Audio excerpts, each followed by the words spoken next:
Well, again, a very good evening, and our thanks that you would be willing to host us, that you would ask us in the very first place, but then that you would stay with us even as we fought the 2.5 hours of traffic to get out of downtown DC to be with you the day after the birthday of the United States. So again, our thanks that you would have us.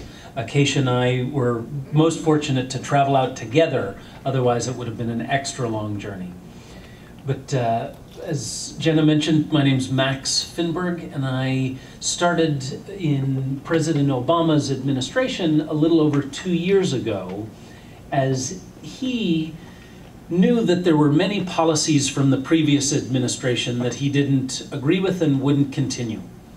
But there was one, the faith-based initiative, that not only did he agree with it and continue it, he wanted to revamp and revitalize it. And that's because when he was a little younger than us, he made a decision not to go into a big, high-paying job in corporate America, but to go to a very tough place, to go to the south side of Chicago, where people were battling unemployment. It was a recession, much like we're in the midst of now. And there were a lot of people unemployed. There were people who were struggling. And he worked alongside of them to help connect them with jobs, to do job training, to reach out to them. And while he was doing that, as someone who didn't grow up a particular religious individual, he saw churches, he saw congregations, people of goodwill, helping those in need, helping the most vulnerable. And he came to a conclusion that that's what he wanted to be about. And so President Barack Obama, when he became president, said, I want to do what I can to have my government, my administration, be as good of a partner to nonprofit organizations, faith-based and secular, as they can be. And so he did a very, very smart thing, and he hired Acacia to join the Department of Health and Human Services, and then there are a few others of us. But the White House has an office of faith-based and neighborhood partnerships, only 3 people in there, and they help to coordinate the baker's dozen of us. So there are 13 different centers around government that are designed to work with nonprofit organizations, as we have with the Rumi Forum, faith-based and secular, to connect them with what our federal government does. So we serve as the front door, basically, to the priorities, the policies, the programs that our government agencies run. And when President Obama started this and said, I want to continue this effort, he gave us 4 priorities to focus on. First, he said, because that was an even more difficult time economically, how can we work with faith-based and nonprofit organizations to get engaged in the economic recovery, to help, as he saw churches on the south side of Chicago helping people who were unemployed 20 years before.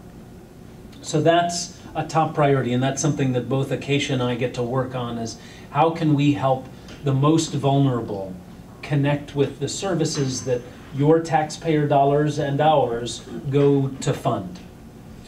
Second, the second priority was, how can we as a government, in partnership with nonprofit organizations, do everything we can to reduce the number of abortions and to find common ground in that space. And so that's something that Acacia and our colleagues at Health and Human Services do a lot around, and recognizing that there are people on polar opposites of that debate, that there must be some common ground we can work on together, whether that's adoption or promoting of alternatives, things like that.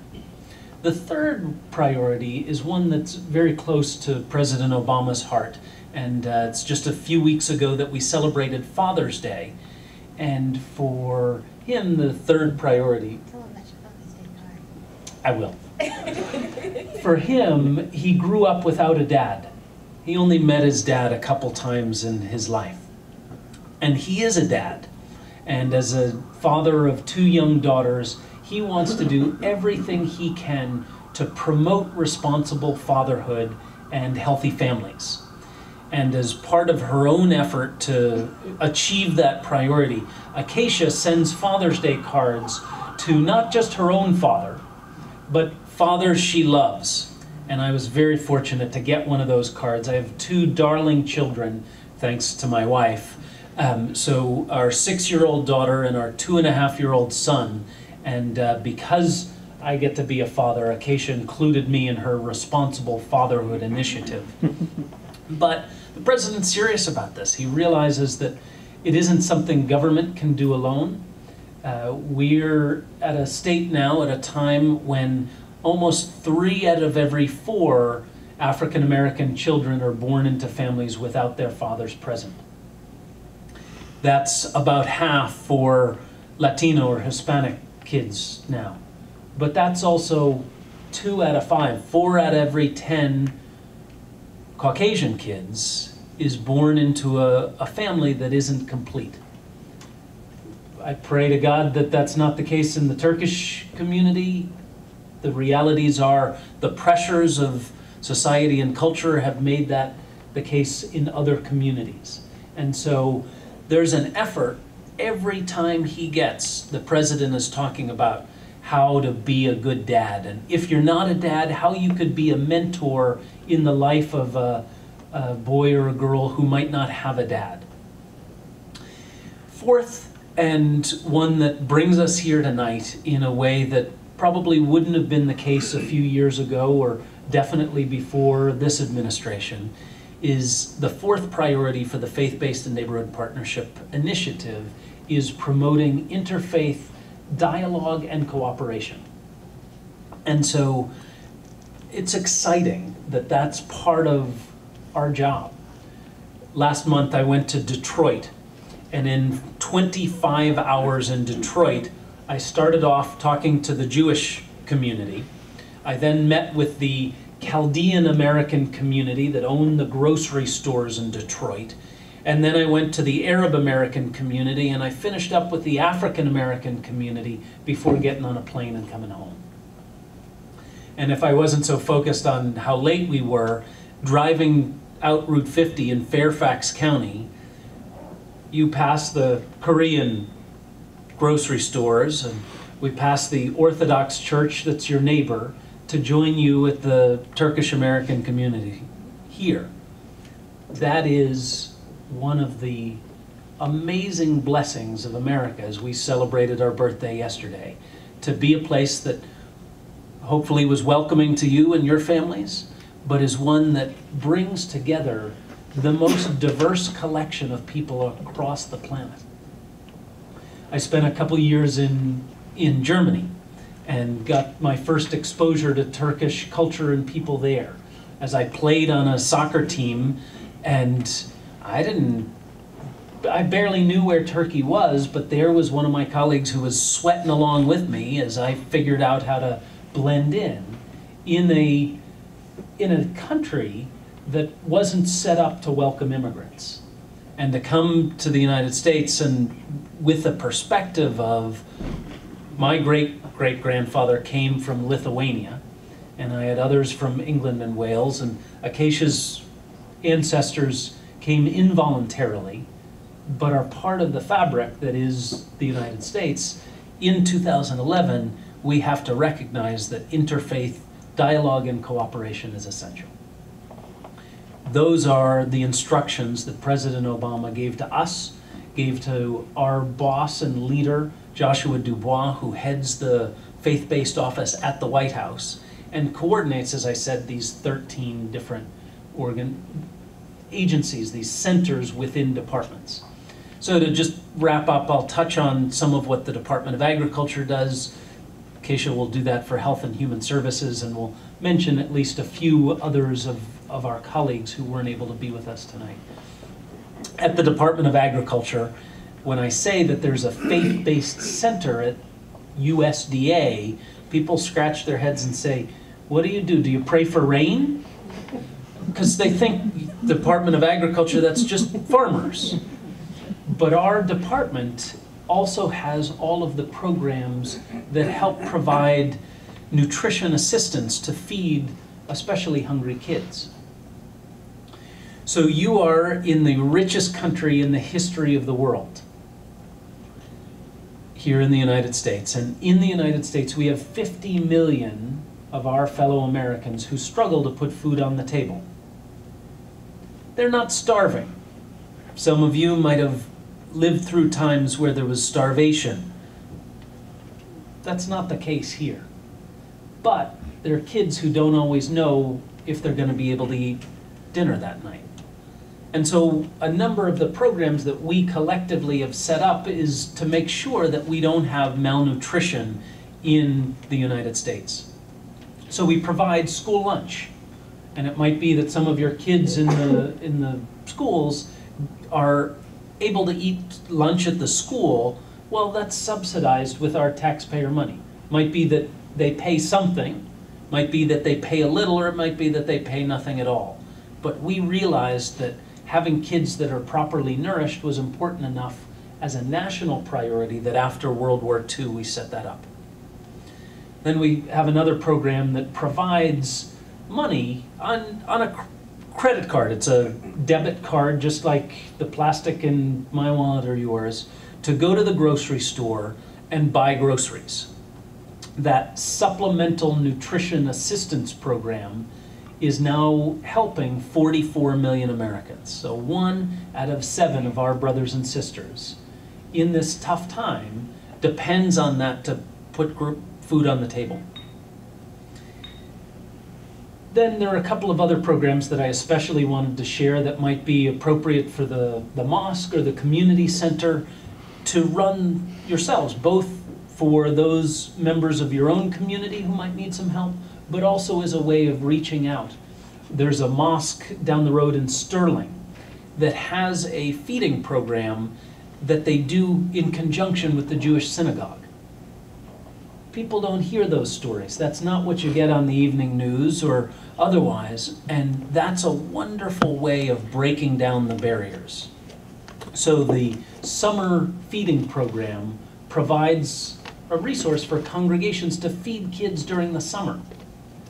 Or another one allows you to provide a supper after school during the school year for many kids whose families either aren't intact or aren't able to afford it. And I'll wrap up with this. The great thing about working on the issue of hunger is that the Prophet Muhammad, peace and blessings upon him, talked about giving alms to the poor. So zakat is one of the 5 pillars. Just like in Judaism, the tzedakah is their quest for justice. Or within the Christian tradition, you have commandment after commandment from Jesus of Nazareth saying, you need to help those who are less fortunate. For I was hungry, and you gave me something to eat. When I was first learning a little more about Islam, I learned that Al-Ma'idah, one of the surah in the Quran, is about the spread table, is about the table that would welcome anyone, the stranger, the widow, the orphan, to come and eat. And that hospitality is something I continue to see from Muslim brothers and sisters now. It's an honor and a privilege to be able to work in this interfaith space, to have some dialogue, but also to do some service together in providing meals for those who can't afford them. And we can do that in partnership with government and religious congregations, with nonprofit organizations, in ways that are unthinkable elsewhere. So that's my honor and privilege, and I'm again grateful that we get to share. We'll finish our part and then be thrilled to take a few questions as well. But Acacia, you get the floor. Well, as Max said, my name is Acacia Salatti, and I am the Deputy Director of the Center for Faith-Based Neighborhood Partnerships at HHS. And Max is as always, done an eloquent and beautiful job, and I'm going to kind of segue from one of the last parts that he talked about, when he talks about poverty and taking care of the poor. In my faith tradition, we have a scripture that says, when someone comes to you in need, it's not enough just to say, God bless you, go in peace. It's not enough just to say, I love the Lord. If you are a person of faith, then you must feed that person. You must clothe that person. And I always like to say that if this epistle was being written today, they would also say you have to provide affordable, accessible healthcare coverage for them. And at HHS, that's what we try to do, is to be able to provide the foundations so that people who are the most vulnerable, people who need Medicaid, need Medicare, need health coverage, are able to get that. And also get the other types of services that they need. So I just want to talk a little bit about the Affordable Care Act and some of the things that I do at HHS. When we're talking about the Affordable Care Act, I think it's one of the most important things is to kind of take a couple of things out of that in terms of what local communities can do. I know a lot of times that you all are having to do a lot with not a lot of money, and so I want to just talk about 3 particular things through the Affordable Care Act that are going to be able, that you all can do at no cost, that can really help to benefit your communities. The first is a program called healthcare.gov. Healthcare.gov is basically a one-stop shop. It provides all types of information about the Affordable Care Act, but also provides a kind of a litany of benefits that are specific for your geographical circumstance. So, you know, if you go into healthcare.gov, put in your zip code, you can find out everything that's going on in Virginia and Fairfax in terms of how to get access to health coverage. With my parents in South Carolina, it would be the same thing. I put in 29003, and we could find everything that's going on in Finberg, South Carolina, in the state of South Carolina. So that's a one-stop shop. My center does guided tours of healthcare.gov. We would be happy to do that for the Rumi Foundation and any of your other community or faith-based organizations. The second piece is the National Health Service Corps. Through the Affordable Care Act and through the National Health Service Corps received an expansion of funds. What the National Health Service Corps is that it's a scholarship loan repayment program. Through the Affordable Care Act, there are going to be probably being double the size of people who are going to have to need services, and the healthcare workforce is going to have to expand to be able to deal with all of the millions of people who are going to be added on either through the exchange programs or through Medicaid. And so one of the things that the National Health Service Corps does is it allows people who may already be going to school to go into the healthcare workforce. Maybe they are thinking about going into that kind of career opportunity to be able to get scholarships and loan repayment programs. And then what happens is they are then taking their skills and their knowledge and putting it back into medically underserved communities. I grew up in the rural South where the place where I grew up was called the Stroke Belt. And so per capita, there were more strokes, cancers, and all types of health disparities there. And so the ability that the National Health Service Corps can have someone who grows up in a place like South Carolina or Mississippi or rural Virginia to be able to take their talent, to be able to go and get a degree in medicine, but then take that, not use it and take it someplace where there's going to be a lot of want and abundance, but take it back to a place where impoverished people need the help the most, where the medically underserved need the help the most, is something that is, I think, really, really unique and very productive. And I think another thing it does is it helps people foster careers. So not only are we going into local communities helping to foster careers in the workforce, in the healthcare workforce, but then they're taking their skills and they're taking it back to the medically underserved in places where they're needed help the most. The third thing that I would also want to talk about are community health centers. Community health centers got a $10 billion expansion over the Affordable Care Act. And community health centers are primary and preventive health centers where you cannot be turned away because you cannot pay for it. They have sliding scales. There's also, through the Affordable Care Act, a huge, robust buildup of some of the services that they have. So it's not just primary care, but it's preventative care, it's behavioral health services. Some community health centers have dental care as well. Now, it's true, there's not a community health center in every community, but you would be surprised the amount that there are there that people just aren't aware of. And so if you have someone in your congregation, you have someone in your community who needs healthcare coverage, it would be, beneficial to be able to go on the HRSA website and find out a little bit about that and where you might be able to, where the nearest community health center is for you. And I encourage you to partner with them, to invite them to come and speak here at the Rumi Foundation and talk a little bit about what they're doing, and maybe have members of your congregation, members of your community to come over and to talk to them as well. It's a great way, I think, just to learn more about what's going on in terms of public health infrastructure in your local communities. I will just like to say one more thing, and that's to talk about Let's Move. And Let's Move is the national anti-obesity campaign that the First Lady has come with, and Max and I have been working with that for over a year. In fact, I have completed my PALA Challenge, the Presidential Active Lifestyle Award. Max, where have you?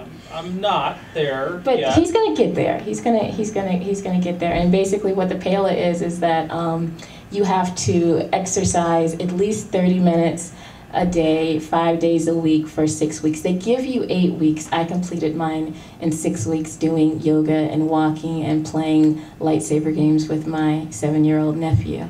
And so I do have my PALA award. But one of the challenges that the First Lady has asked with faith and community groups is that we do 3 million miles walked, 500,000 PALA.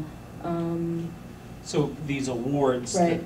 that Acacia were earned. So that is only $599 that we have to do. 1,000 new summer feeding sites, and then 10,000 fresh produce points.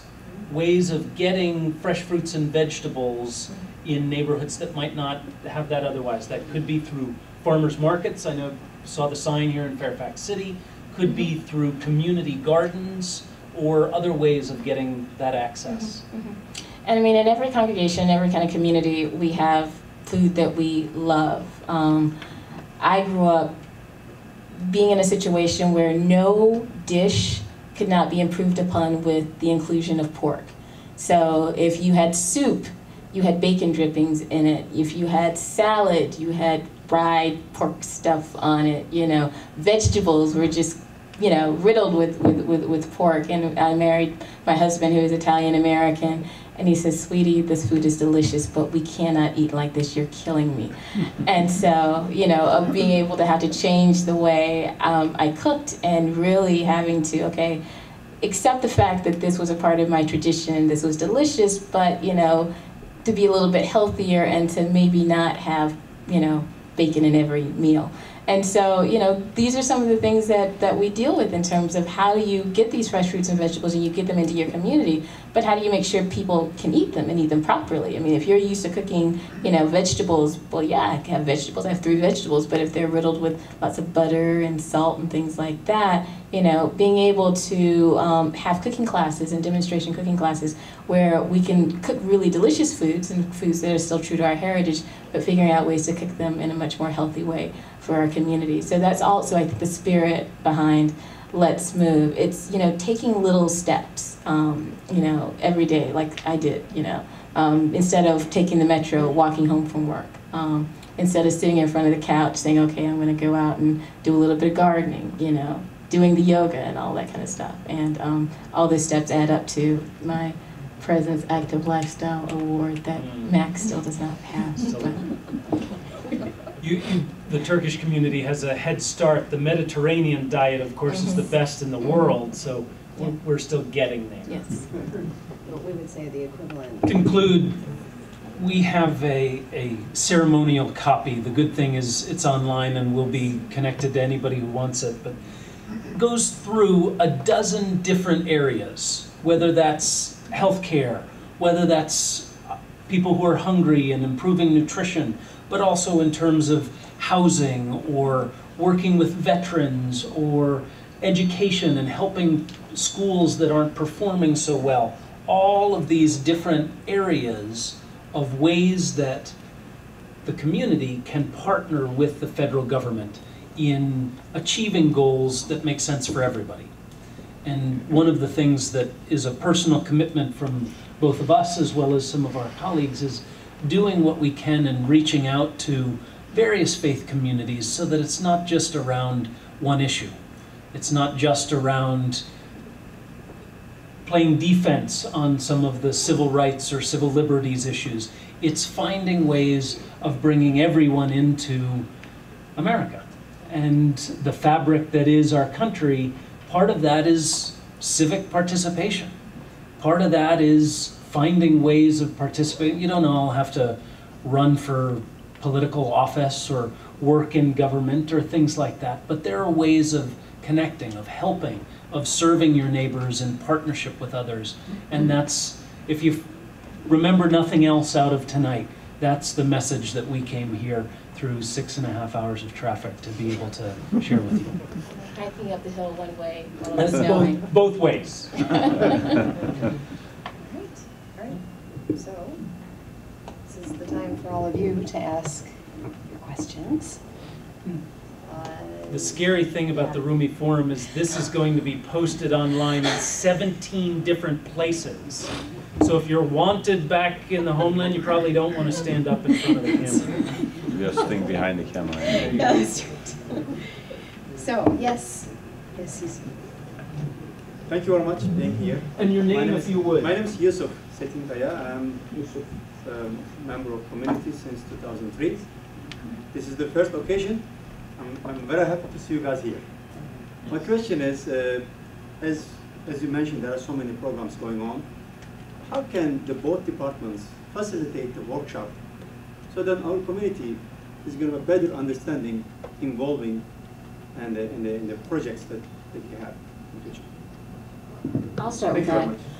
very much. At the Department of Health and Human Services, we have a bi-weekly newsletter, and that is sent out to all of our networks, and it contains a variety of different information, not just ongoing programs with the federal government, also specific programs that are going on at HHS, and also a list of grant opportunities. And so the website for that is www.hhspartnerships.gov. But I can make sure that Jenna gets all that information and send it to you so that you all can sign up for the newsletter, and you will be getting that information at your fingertips. And there's a lot of information included in those emails. Make sure you get this catalog that he mentioned. Yes. Yes, I have that, and I actually have an online version. The other thing that would be helpful, because there is so much, is for you as a community. I know very little about the Quran and some of the religious tenets that you have, but as a community decide, these are a couple of our priorities. These are the things that we as a community feel we need to do. And then it's a lot easier than just throwing information, especially because government uses acronyms. So you would be swimming in alphabet soup by the end of a workshop unless we have a little more direction from the community to say, this is what we're particularly interested in. But thank you, Yusuf.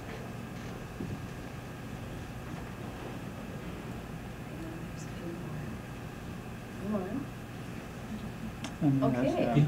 Hi, this is Najmi. My question related to the programs, the great program that you mentioned. I was wondering if there is any requirements in terms of the citizenship. So there are some people that recently immigrated here and they're waiting their green card, let's say, but they don't have actual citizenship. Do you think they can benefit from some of the programs that you mentioned? Or? Well, with the National Health Service Corps, there are... We couldn't hear the question. Okay, the question was with the different programs that we're talking about. I think in particular, he was mentioning the National Health Service Corps, that there are students in the community who are not citizens yet. They're about to get their green cards and wanted to know if these programs, would they be eligible for them. And that question, I think, that's a question that HRSA would have to answer in terms of the National Health Service Corps. But I can, if you talk to me afterwards, I can give you that information, and then you can find out what the eligibility requirements are and see where they are in terms of students that are awaiting their green card. But I think I still think it's a very good program, especially for young women and young adult, any individual in your community who is wanting to go into the healthcare workforce field. I guess to hold on one sec, to take a little broader approach, as all of you are familiar, immigration is a hot topic currently. And if she was able to make it through the traffic, our colleague Janice Scott, who works with the Department of Homeland Security, would have been able to touch on that even more. It's her department that deals a great deal with the immigration questions. The question you had, beyond just one or two programs, depends on the program. So the immigration status of the participant matters for some of the programs. So our SNAP program, for example, you have to be a legal permanent resident here for 5 years. So you don't have to be a citizen, but if you need the help of buying groceries, you have to have that status. The program we have for school lunch doesn't ask the question about your status.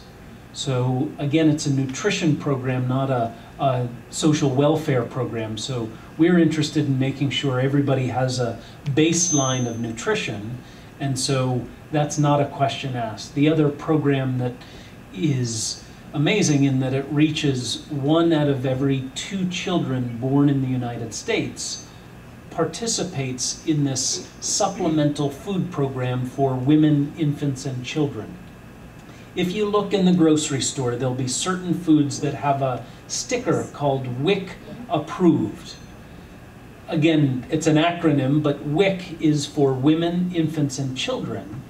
And it's designed so that when women are pregnant, they can get some health education that we do through with our friends who know the healthcare side, but they also get money, vouchers, to spend on specific healthy foods so that their baby will grow properly. And then when the child is born, the child can participate in the program until they're ready to go to school. So that program doesn't ask what your immigration status is. And right now, 1 of every 2 babies born in the United States participates in that program. Thank you.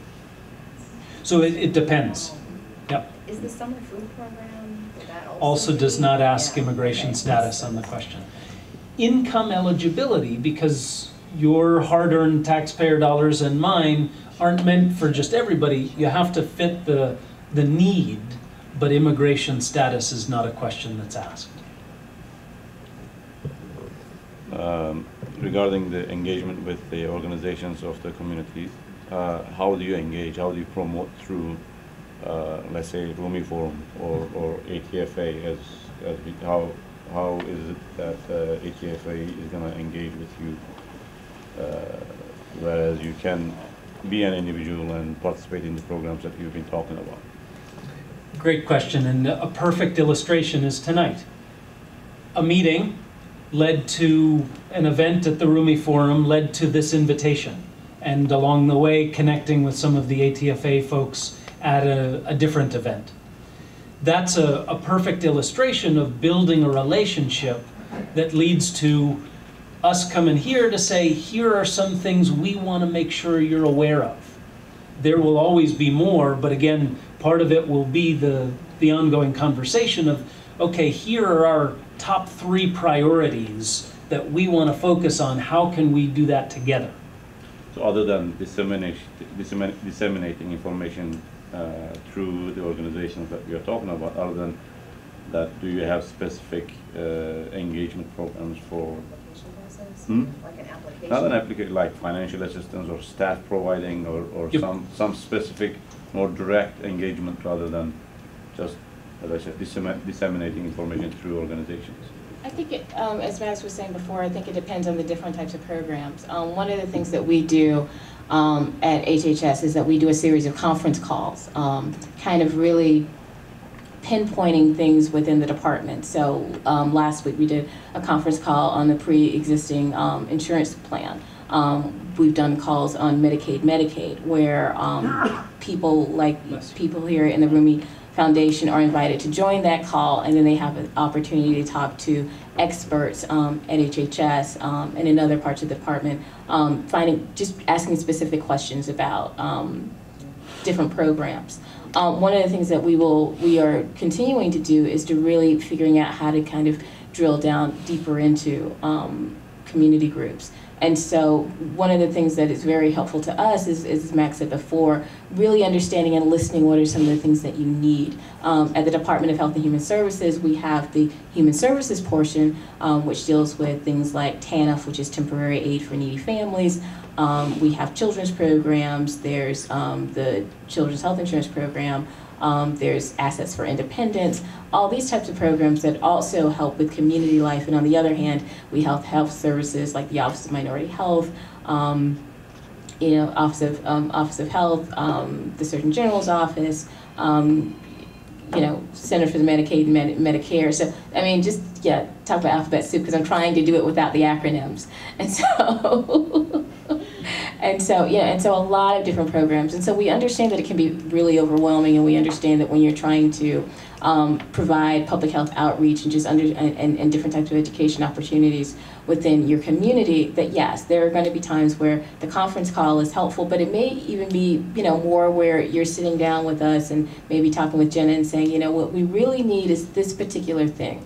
And that's where the relationships, as Max says, come into it, because a meeting then turns into this forum, which then turns into another follow-up meeting, which means that we're in constant dialogue. And so we become the open door. And so instead of you having to figure out how to kind of swim through the alphabet soup, someone, a live body within HHS and USDA that can help you answer those questions and kind of provide you the technical assistance that you may need for whatever issue you may be dealing with. Is it, sorry to take up much of your time, but is this a one-way street, meaning that the organizations are providing you a panel like this and you are providing information? Do you also utilize the organization's base to be able to get help from them? Yep. Again, it runs the gamut of what that might look like. So last week I was in Kansas City, and there is a group of farmers that have set up a grocery store at a church. They get the benefit of being able to accept the SNAP program, the Supplemental Nutrition Assistance Program, that links them with those who can buy food in their neighborhood. That's not a one-way street, but was very much a way of connecting with this church as a way of serving those in need that the government couldn't do on its own. Or internationally, profiled a conference on interfaith service. So the largest Jewish humanitarian organization talked about some of their efforts, one of which involved a program with the Turkish government funding a farm in Tunisia. They were doing agricultural development together for folks who needed to understand how better to grow food, to engage young people in their farming, and a lot of different things. There are so many ways of connecting, whether that's a grant, and that probably wouldn't come to an individual community, but would be able to, in a number of different ways, address a particular need. And if that community organization had the proven track record that says we can meet this need, here, look, they would be eligible for that grant. Or it could be the programs, as we've touched on, that you don't need to apply for a grant. If you're willing to host, as Dar El Hijra is down the road, a summer feeding program, we can pay for that food. You don't have to pay for that out of your resources. Let the community do other things as needed, but that's something that we can provide without having to do a grant or go through that process. I mean, that would be something that, the Turkish community has founded a private school in Oakton. Oakton, thank you. And it's a non-religious, secular, it's a science technology academy of sorts. And I think that the summer feeding program, the Let's Read, Let's Move program, these sorts would be very appropriate if Pinnacle Academy would want to, move forward on that and start those programs. The school lunch program, school breakfasts, Right. all of that are eligible for non-public schools as well. And you, I mean, you also have state liaisons, right? State offices, in addition to federal? I mean, is that something? Right. HHS is divided up into 10 regions across the country, and so within those regions we have RDs, regional directors, and then under those regional directors we have community liaisons who work with the faith-based community. So we do have a pretty strong infrastructure. Exactly. Mm-hmm. And all of that is at serve.org. Yes. I have a question. 2, and then we'll come back Wow. to this. Okay, taking into consideration like the economic recession we're in right now, how will these programs be affected? Because I know recently the Republicans proposed like a budget cut on WIC, like 10% budget cut. Yes. Yeah, so how will these programs be affected? The good thing is it's not the end of the process. So the House of Representatives passed a budget that would mean that 300,000 women and their children wouldn't be eligible for that program that I just mentioned. It's not what President Obama has proposed, nor is it the end of the discussion. So that will continue. There are other programs, almost every other one, whether it was SNAP or school lunch and breakfast or some of the ones that Acacia mentioned, that won't be impacted by those conversations as they currently stand. So the budget goes up and down. Those programs are there in times like now when they're needed. They're there to respond to the need. So there will be some very real impacts, and we have to live within our means in a way that hasn't happened, but the reality is that the programs that are there to prevent people from falling through all the way to the bottom will continue to be there. And I would just add to that you know, as Max said before, the budget process is an interesting one. He and I both used to work on the Hill and know that, you know, no matter how magnificent the president's budget might be, once it gets to Congress, it's pretty much a skeleton, a dead on arrival, and then the legislators kind of work their magic both on the House side and the Senate side, and they come up with something that then the country moves forward with. But I would also suggest that even with that process, and there are always going to be lean times in government where there are going to be cuts that may impact certain programs. The fact of the matter is that a lot of times people aren't aware of those programs. I mean, they may not be aware that LIHEAP, for example, Low Income Heating Assistance Program, which is administered through the Department of Health and Services. If they're not aware of these programs, then they can't use these programs. And one of the things that government shows is how effective a program is by the amount of people who are asking for this program and using it. So it's really important that even when these cuts do happen, that there is a concerted group of people who are asking for these cuts, so that, you know, lawmakers can then say with very great authority, well, listen, you know, this was cut, this impacted this many people, you know, and it's a much bigger thing to be able to say that and to be able to say, well, you know, really nobody asked for the cuts for the program. Well, maybe there's a reason why we can cut it even more. And so I think people being able to be just educated about ongoing federal programs that are working to help the impoverished in their community, working to help the working, you know, families in their community is really important, no matter what the budget cycle is, whether we're having a pretty good year or whether we're having a leaner year. You had a question? My name is Dept. My question is about the improvement based on these 4 different projects. You mentioned about 4 different faith-based projects. And so how these projects affected improved the communities which have taken part of? The priorities I mentioned at the beginning. The great thing is there are a number of ways that we're able to measure and say, look at what has changed because of our emphasis on it. The last one I'll start with, the promoting interfaith dialogue and service. There is an initiative that our colleagues at the Department of Education and at the Corporation for National and Community Service have really spearheaded to foster that. And there were more than 300 colleges and universities that came forward last week with a plan of what they were going to do to promote interfaith cooperation. And that started in a number of different ways, where you had the Muslim Student Association at a college in Florida reach out to Hillel, the Jewish Student Association, and a group of the church youth group near campus, and they served the homeless together. That group that started just as a one-time effort continued meeting and continued the discussion and dialogue that has led them to do other things, in addition to breaking down some of the barriers that are between them. So one impact of how can we promote interfaith dialogue and cooperation was this interfaith service challenge that colleges and universities responded to all over the country. And now there are different things like that popping up all over because of the priority that we have made it. So that's just one very concrete example.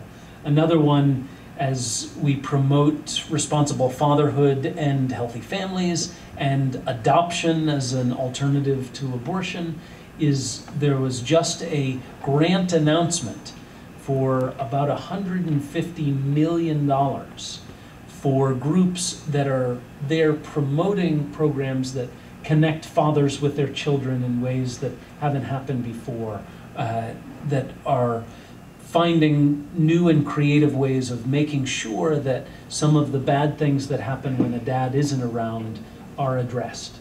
So those are just a couple of the things that we look to and say, we're making some progress. Doesn't mean we're out of the woods yet. Another example, I'll give you the how to engage nonprofit, faith-based and secular in the economic recovery. Even though poverty increased because of some of the programs that we are able to be involved in and administer, hunger, or the threat of hunger, did not increase.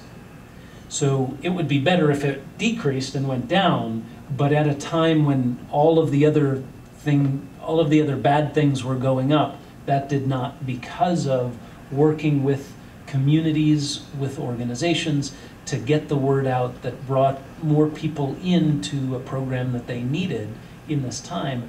That has helped engage faith-based and neighborhood groups in the economic recovery right now.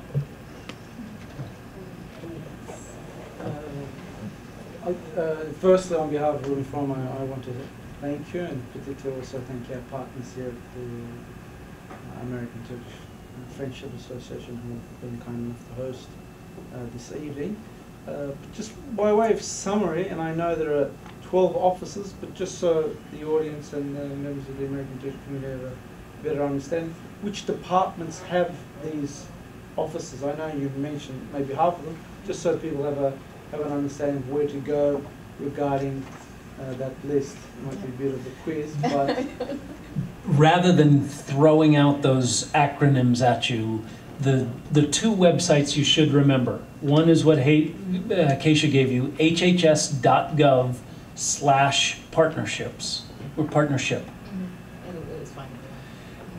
The other is whitehouse.gov/partnerships.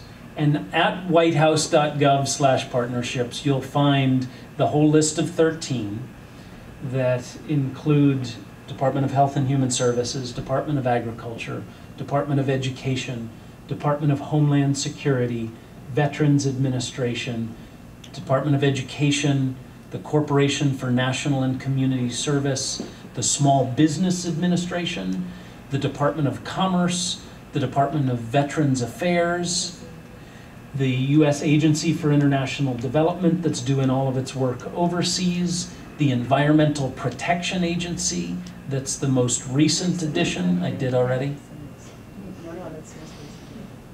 And then there's one I'm missing. Yes. Department of Housing and Urban Development. There you go.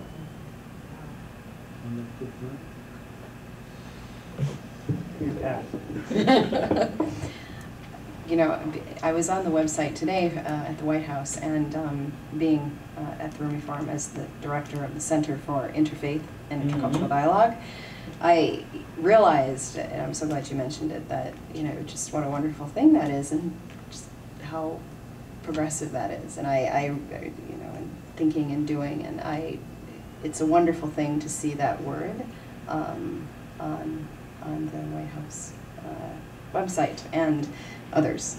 So thank you for mentioning that, and we're very happy that that's there. So if you all will join me in thanking our guests tonight.